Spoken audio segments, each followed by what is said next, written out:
Head Sillamäe linna elanikud, sellel aastal toimuvad valimised kohaliku omavalitsuse volikokku.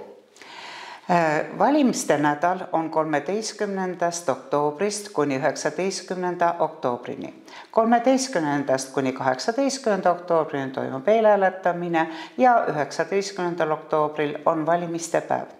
Meie linnas on selleks loodud 2 valimisjaoskonda.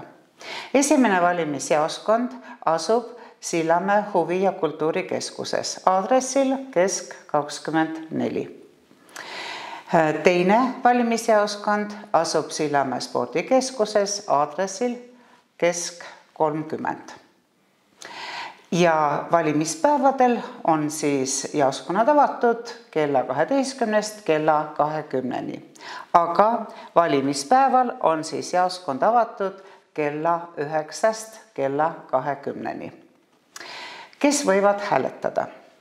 Hääletada võivad Eesti kodanikud ja Euroopa Liidu kodanikud.